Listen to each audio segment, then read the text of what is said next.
Well, welcome to Traveling Through History, another episode in our Seven Wonders series, our last episode in the series. This time we'll be talking about the seven wonders of the modern era, and these are really going to be discussions around some of the architectural and engineering marvels that we've created in the last 100 or so years. And we'll be going over them in pretty great detail here. If you had not seen our previous two episodes in the Seven Wonders series, I will put links down in the description below for you to go check out part two, which was about the seven wonders of the Middle Ages, and part one, which is about the seven wonders of the ancient world. So go check those out when you get a chance. Tonight, again, we'll be talking about the seven wonders of the modern era. So let's get into it. So the seven wonders of the modern era is a list that was created in 1994 by the American Society of Civil Engineers. It was a compiled list of the seven wonders of the world and voted on by engineers all over the world. This was done to pay tribute to the 20th century's greatest civil engineering achievements all over the world. They had 300 entries and 7 were chosen. Let's talk about number one. Number one is the Panama Canal. Panama Canal is an artificial 77-kilometer waterway in Panama and is one of the seven wonders of the modern world. It serves a vital function of connecting the Pacific Ocean to the Atlantic Ocean across the Isthmus of Panama, facilitating international maritime trade and military ships that go through as well.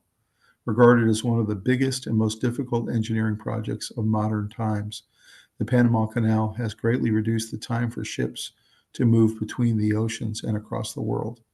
Ships can now avoid the hazard-filled and time-taking route around Cape Horn, South America's southernmost tip. And what's incredible about this canal, if you haven't read the detailed history about it, we will be doing a deep dive into the Panama Canal in a very detailed way in a future episode. But in terms of the actual project itself, it cost in what today would be $94 billion in today's money. At the time, it was a American project, and both Americans and locals, in terms of workmen, as many as 20,000 people died in the construction of this canal over many, many years.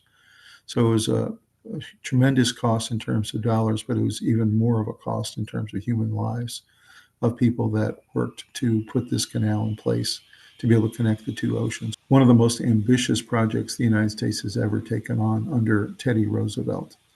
And so really an incredible engineering marvel, as you can see. Still stands today, owned by Panama after the United States gave the Panama Canal back to Panama, and still remains one of the most important choke points of shipping, both from Pacific to Atlantic and back, that still exists today. Number two, the Delta Works, or the Zuiderzee Works in Netherlands. The Delta Works is one of the largest hydraulic engineering projects undertaken by the Netherlands in the 20th century. The project involved the construction of a massive system of man-made dams, dikes, water drainage systems, land reclamation works, and other projects. The land reclamation had actually ended up reclaiming as much as 20% of the current Netherlands land that currently exists. So can you imagine? They did so much work. They dredged up so much land soil and created so much reclamation that they increased their country size by 20% as part of the Delta Works project.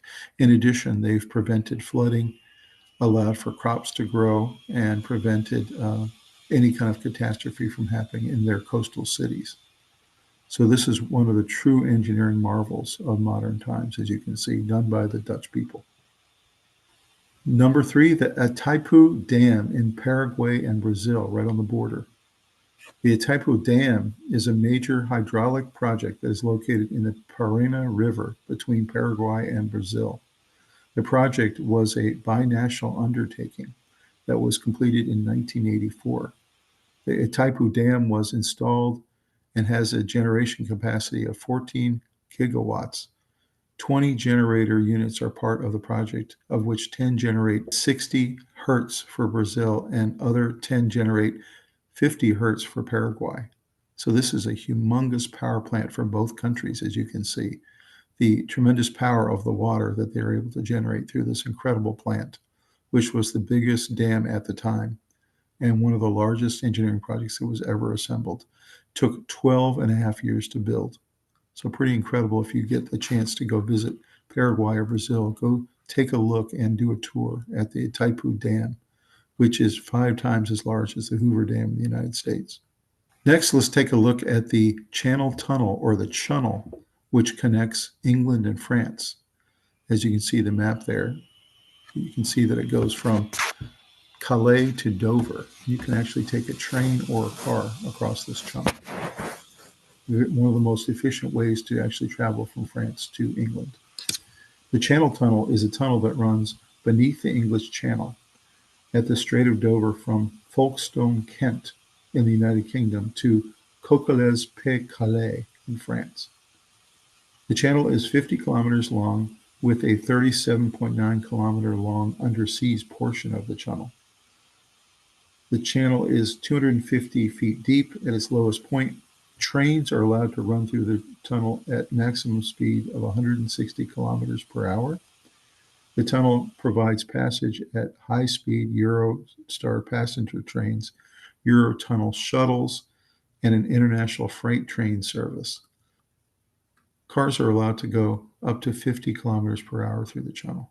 So you can see there's multiple ways to get through the channel in both directions. What an incredible marvel and incredible engineering feat this was, to build essentially a tunnel for cars and trains in both directions at such a depth underneath the English Channel, and to make travel from the two countries so easy in the modern day. And I've actually been through this channel several times, and it really is quite an experience. I've actually gone in both directions. So highly recommend you do it sometime in your life if you're traveling from one country to the other in sometime in the future. Either do it by train or by car. It's really quite an experience. Number 5, the CN Tower in Toronto, Canada. The 553-meter high CN Tower is found in downtown Toronto, Canada, the largest city in both the province of Ontario and in the country of Canada itself. The tower's construction was completed in 1976. It held the title of the world's largest freestanding structure for 34 years since its completion. Presently, the CN Tower is the Western Hemisphere's tallest freestanding structure and the iconic symbol of Toronto's skyline and Canada. More than 2 million visitors visit the CN Tower every year. So you can imagine this incredible marvel that really is the signature of the Toronto skyline and is one of the biggest beacons of Canada as a country and one of the biggest tourist attractions in Canada. Really an incredible sight. I've actually been to the tower twice, and it really is fantastic to go visit. You can actually take a fantastic tour there. Well, they'll take you around the tower and they'll talk about how they built it and some of the challenges they had in construction. Really an incredible marvel of the modern day. Number 6, the Empire State Building in New York City. This is an 102-story tall Empire State Building in New York, and it's famous for being one of the first skyscrapers ever built. It's one of the most famous buildings in the United States. The building rises to 1,454 feet. For nearly 40 years, the Empire State Building enjoyed the title of being the world's tallest building. The building serves as the cultural icon of America. The Empire State Building has been featured in several films, television shows, and lots of literature. Nearly 110 million people have visited the New York City attraction over the years. The 86th-floor observation deck of the Empire State Building offers an impressive view of the entire city in all 4 directions. And I've actually been to the top of the Empire State Building. It is quite a sight, as they say. An incredible feature of engineering marvel that was done during that time period when skyscrapers were just coming to pass. And it really became the symbol of New York and what was possible in terms of our building capabilities. Highly recommend, if you haven't had a chance to visit New York and to go up on the Empire State Building. It is quite a visit, and it's worth your time. Finally, number 7, the last wonder of the modern era, and that is the Golden Gate Bridge in California. This is in San Francisco. The Golden Gate Bridge is a suspension bridge spanning 1.6 kilometers wide. The Golden Gate Bridge is a suspension bridge spanning Golden Gate the 1-mile wide strait connecting San Francisco Bay and the Pacific Ocean in California, United States. The structure links San Francisco, the northern tip of the San Francisco Peninsula, to Marin County, carrying both U.S. Route 101 and California State Route 1 across the strait. It also carries pedestrian and bicycle traffic and is designed as part of the U.S. Bicycle Route 95, recognized by the American Society of Civil Engineers as one of the wonders of the modern world. The bridge is one of the most internationally recognized symbols of San Francisco and California. The idea of a fixed link between San Francisco and Marin County had gained increasing popularity during the late 19th century. But it was also not until the early 20th century that such a link became feasible. Joseph Strauss served as chief engineer for the project, with Leon Moscheff and Irving Morrow also making significant contributions to design. The bridge opened to the public on May 27, 1937, and has undergone various retrofits and other improvements over the years. The Golden Gate Bridge is described in Frommer's travel guide as possibly the most beautiful and certainly the most photographed bridge in the entire world. At the time of its opening in 1937, it was both the longest and tallest suspension bridge in the world. Titles it held until 1964 and 1998, respectively. Its main span is 4,200 feet, and its total height is 746 feet at its highest. So you can see this is an incredible marvel of engineering as well. Probably the most beautiful and most copied bridge in the entire world. And you can see it's an incredible sight, incredible to go over it if you're driving over it or bicycling over it. I've been to the Golden Gate Bridge multiple times, and it is an incredible visit. You should definitely go there if you've not had a chance. It's really worth it. So let's go ahead and take a look at a short video about these 7 wonders of the modern era. Today we're finishing up our series on the 7 wonders of the world as we cover our latest era, the modern era. This list is much more about changing the way the world works and technical innovation as opposed to art or beauty. This list was compiled in 1994 by the American Society of Civil Engineers, a worldwide organization and expert in groundbreaking civil engineering. I've decided to use their list to focus on today. We begin our tour in Panama with the Panama Canal. Before this invention, ships had to travel around the tip of South America, and it was dangerous traveling. Several countries contributed to building an artificial waterway that cut through Panama, starting with the French in the late 1800s. It is said that over 20,000 men died in this attempt from disease and accidents. United States President Roosevelt led the charge of taking over the venture, which was then seen by some as an act of war on Colombia, who controlled Panama at the time. There's a lot of story here that I won't cover, but eventually the canal opened in 1914, and it is considered the largest construction effort ever on behalf of the United States, costing over $9 billion in today's currency. The canal runs roughly 50 miles and includes several artificial lakes and locks that can be used to adjust water levels and to allow travel through. We now head to the United Kingdom for the Channel Tunnel, nicknamed the Chunnel. This underwater tunnel connects the United Kingdom with northern France and travels for 31 miles underwater. It was finished in 1994 after many years of debate. Surveying for this tunnel began back in the mid-1800s, but there were always concerns, including how enemy forces could use tunnels like this for invasion. With the invent of air travel, those concerns dwindled over time. Instead of distance, let's start looking at height. We first go to Toronto, Canada, and look at the CN Tower.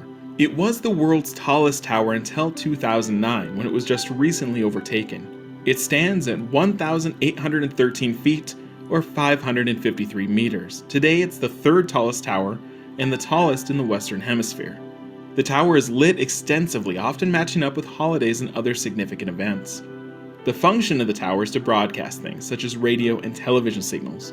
More recently, cell phone providers have also begun using the tower.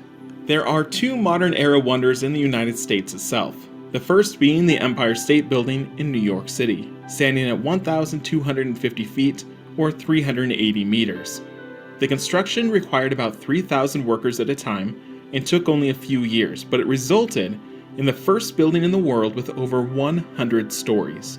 85 of these stories are commercial and office space that is rentable. The above stories are the observation decks and the hollow inside of the spire. Visiting this observation deck is almost required viewing for New York visitors. We now head to the other side of the country to San Francisco, in California, for the Golden Gate Bridge.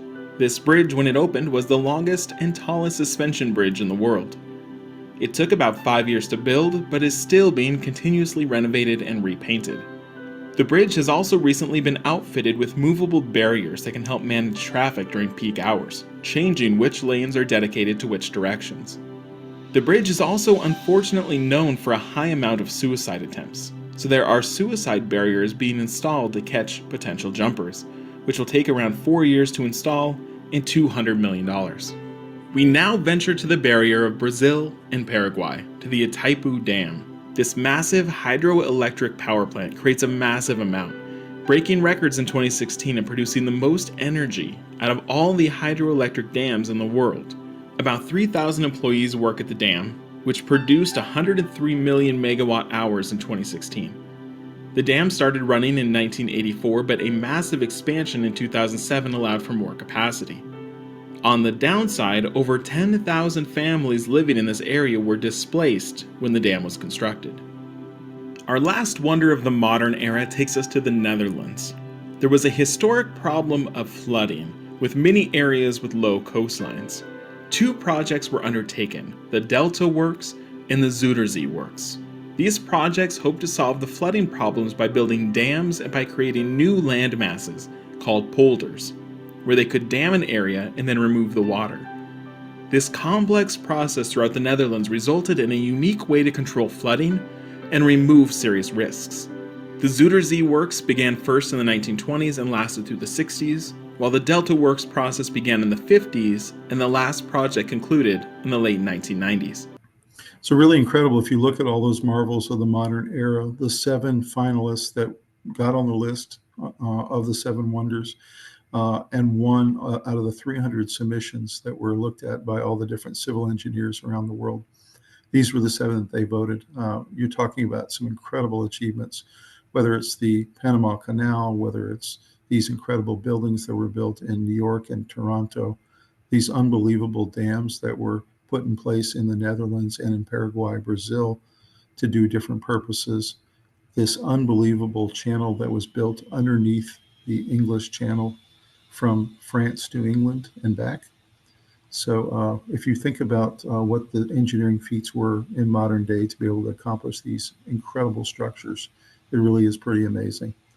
So hopefully you enjoyed that, enjoyed the video, and enjoyed learning about these 7 wonders of the modern world, and also our other parts of the series. Hopefully you looked at those. If you didn't, again, I will drop the links to those in the description down below. And you'll want, hopefully, to dig some more into all of these 7 wonders in each of the eras of history, so that you learn about all of them and their incredible and very interesting histories. Hopefully you love history as much as we do. Please like this video and subscribe to the channel, and we'll see you next time on Traveling Through History. Thank you very much.